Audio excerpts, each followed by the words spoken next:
Anong nangyari sa Eat Bulaga at Eat Showtime? Yan ang pag-uusapan natin patungkol sa dalawang pananghaliang programa dito sa bansa, ang Eat Showtime at ang Eat Bulaga. Pero bago yan at bago natin umpisa ng online viewership nila, ay humiling ako na pakasubscribe ang aking YouTube channel. Paki-like and share na din po mga kaparokya para mas dumami pa po ang makapanood ng content natin. Maraming salamat po sa inyo mga kaparokya. So mga kaparokya, bago natin umpisa ng online viewership ng dalawang pananghaliang programa, ay ibabahagi ko po muna sa inyo ang ipinamigay na papremyo ng dalawang pananghaliang programa kanina. So ang Eat Showtime po mga kaparokya ay may 145,000 pesos at ang Eat Bulaga ay 142,500 pesos. So dito mga kaparokya ay nahigitan po ng Eat Showtime pagdating sa papremyo or prizes given ang Eat Bulaga. At lamang po dito ang Eat Showtime ng 2,500 pesos. So bali dito mga kaparokya, 50,000 sa UFC. Ito po yung ketchup.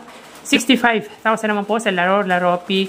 At 30,000 naman po sa tawag ng tanghalan. By the way mga kaparokya, ang jackpot na po na makukuha ng participants para sa segment ng Laro Pick ay tumataginting na 500,000 pesos. So kalahating milyon na po mga kaparokya ang jackpot prize ng Laro Pick. So malaking papremyo po yun mga kaparokya. So para naman po sa Eat Bulaga, 7,500 para po sa Pera Fee segment, 70,000 sa Sugod Bahay, 65,000 sa Gimme 5 at Bokya naman po sa The Clones. Bakit Bokya mga kaparokya? Dahil nag-perform lang po yung mga grand finalist ng The Clone para bukas. At ang mga grand finalist mga kaparokya ay sina Rochelle Santos, ang clone ni Dulce, Lucky Robles, ang clone naman po ni Gary V, Jean Jordan Abina, Karen Carpenter, Dominador Alviola, Michael Bolton, Daryl Shane Hiandani, ang clone naman po ni Miley Cyrus, Arman Mandapat, ang clone ni Basil Valdez, Stephen JC, ang clone naman po ni Freddie Mercury, Ruel Carino, ang clone ni Matt Monroe, at si June Ryle Kiambao, ang clone ni Steve Perry. So mga kaparokya, sino ang bet nyo sa mga grand finalists na yan? Paki-comment naman po mga kaparokya. So mapunta naman po tayo mga kaparokya sa ads na lumabas sa Eat Bulaga. Wala po tayong na-save na ads para po sa Eat Showtime. So ang Eat Bulaga po mga kaparokya ay may total of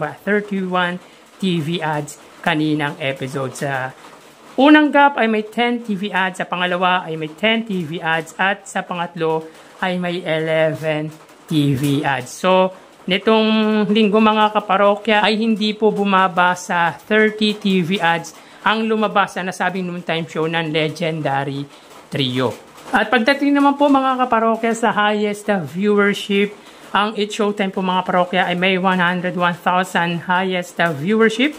At ang Eat Bulaga ay 159,000 highest viewership. So, mataas po ang views ng Eat Showtime ngayong episode. In fairness naman po mga parokya, dahil present po si Vice Ganda. Malaki po talaga ang views na naaabot ng Eat Showtime kapag present si Vice Ganda. Unlike pag wala po siya, ay talagang bagsak po ang views ng nasabing noontime show. Pagdating naman po sa Eat Bulaga mga parokya, consistent sila sa mataas na highest viewership. Talagang hindi po ito maabutan, hindi po ito matalo-talo ng Eat Showtime pagdating sa views ng kanilang main YouTube channel. So dito mga parokya ay 58,000 views ang inilamang ng nasabing noontime show ng mga legit Dabarkads sa Madlang People Noontime Show. So tara ating alamin ang online viewership ng dalawang bigating noontime shows. Para sa Eat Bulaga, under TVJ Facebook page na may 3.5 million followers, at sa Eat Showtime naman po na may 19 million followers.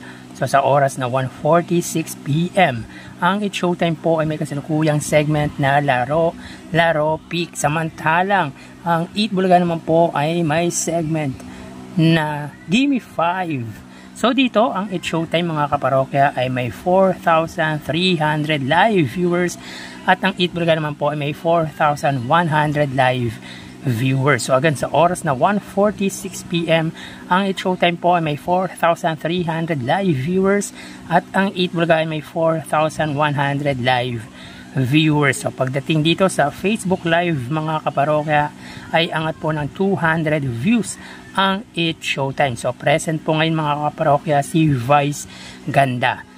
So mapunta naman po tayo sa TV Network YouTube channel and dalawang noontime shows. Unahin po natin mga kaparokya ang It's Showtime under GMA Network YouTube channel na may 39.8 million subscribers at sa Eat Bulaga naman po under TV5 YouTube channel na may 2.58 or 59 million subscribers. So sa oras na 1:47 PM ang It's Showtime, sila po ay may 30,000 under GMA Network at ang Eat Bulaga under TV5 ay may 19,000 viewers.